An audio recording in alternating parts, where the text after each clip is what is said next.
আমার বর্ধমান জেলায় একটা অমুসলিম ভাই মিল মালিক, তিনি আমাকে দাওয়াত দিলেন। কিসের জন্যে?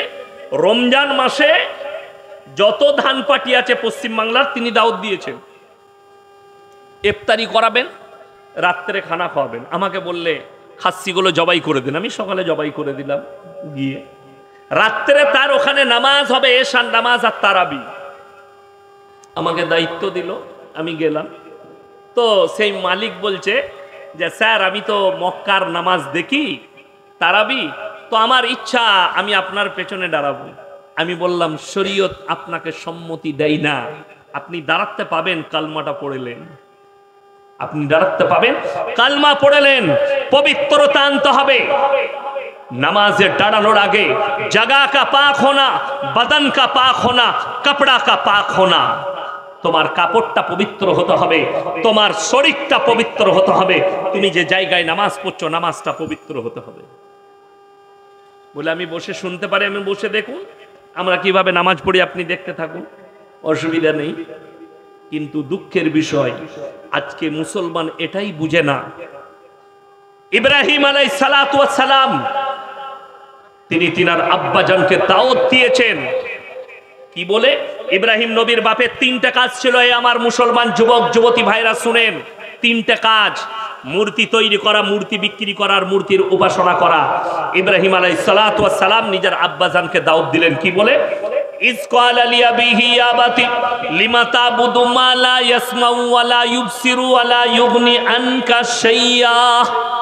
হে আমার আব্বাজান, আপনি কার উপাসনা করছেন? হাত পা নাড়তে পারে না, কথা বলতে পারে না, নিজস্ব কোনো যোগ্যতা নেই, আপনি এদের উপাসনা করছেন, এটা শয়তানের রাস্তা। আমার আল্লাহকে বিশ্বাস করুন, আমাকে নবী হিসাবে বিশ্বাস করুন।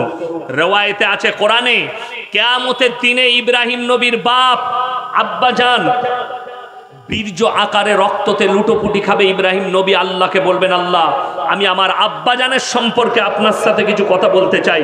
আল্লাহ বলবেন, তোমার আবেদন আমার কাছে গ্রহণযোগ্য নয়, হবে না, তোমার বাপের জন্যে আমি তোমার কোনো কথাই শুনবো না। কেন? তোমার আব্বা মুশরিক, তোমার আব্বা আমার নবীকে মানেনি, আমাকে মানেনি, তার জন্য তোমার কোনো কথা শোনা হবে না।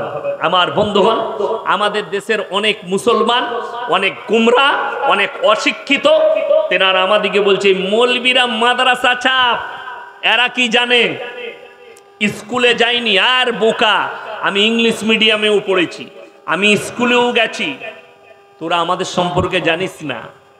আমার ভাই, দুঃখের বিষয় হচ্ছে তুমি ইসলামটা বুঝেও তুমি বুঝতে চাওনি। কেন? আমাদের অনেক মুসলমান আছে, অমুসলিম ভাইরা দাওয়াত দিলে যদি বলে ভাই কাটা খাবে, আমাদের এখানে কিন্তু কাটা ফাটা আছে, বলে আমার তো কোনো ব্যাপার নাই, যা দিবে তাই চলবে, আমি কাটা মাটা সবই খাই। আপনি খেয়ে বেরিয়ে যাবেন, সেই হিন্দু ভাইটা বলবে সালা হারামির বাচ্চা, ধর্ম মানে না, এই ভাষাটা ইউজ করবে আপনার জন্যে।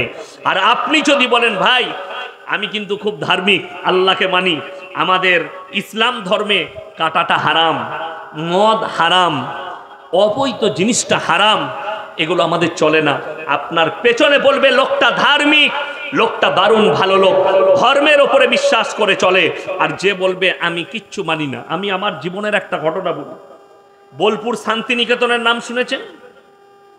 বীরভূম ডিস্ট্রিক্টে কবিগুরু রবীন্দ্রনাথ ঠাকুরের এলাকা। বিশ্বভারতীর একজন আমাকে দাওয়াত দিল, প্রফেসর, তার মেয়ের বিয়ে আমাদের বর্ধমানে থাকতো, বললে মলি সাহেব আপনাকে যেতেই হবে। যাব, কিন্তু আমি প্যান্ডেলে খাই না, আমাকে বাড়িতে খাওয়াতে হবে, বলে তাই খাও। তো আমি দাস্তারখানে বসেছি, আমার দাস্তারখানে দুজন প্রফেসর বসেছেন, বিশ্বভারতীর, একটা মুসলিমদের ছেলে আর একটা হিন্দু ভাই, আর আমি আছি, আমার ড্রাইভার আছে, আমরা চারজন বসেছি দাস্তারখানে পালঙের ওপরে। সেই মুসলিম যুবকটা কি বলছে শুনেলেন? প্রফেসরটা গর্ব করে, মানে আমাকে ইনসেলেট করে বলছে, মলি সাহেব আমি মুসলমান, কিন্তু আমি গরু, ছাগল, শুয়োর, কুকুর সব খাই। আমি বললাম তোমাকে কে বললে মুসলমান? বলে তবে আমি, তোমাকে কুকুর বলা যাবে, শুয়োর বলা যাবে, হারামখোর বলা যাবে, হারামের আওলাদ বলা যাবে, মুসলমান বলা যাবে না। সে মাল আর ভাত খেলো না, উঠে পালিয়ে গেল। আমাকে বলে এটা গুড়া মুসলমান। আমি না, আমি গুড়া। বিশ্বাস করুন, সে যখন উঠে বেরিয়ে গেল, সেই হিন্দু ভাই প্রফেসর আমাকে বলছে, স্যার কিছু মনে করবেন না, ওটা হারামির বাচ্চা, ধর্ম মানে না। এই ভাষাটা আমাকে বলল হিন্দু ভাই প্রফেসর, এই ভাষা বলল, এ হারামখোরের আওলাদ, ধর্ম বিশ্বাস করে না, ধর্ম মানে না।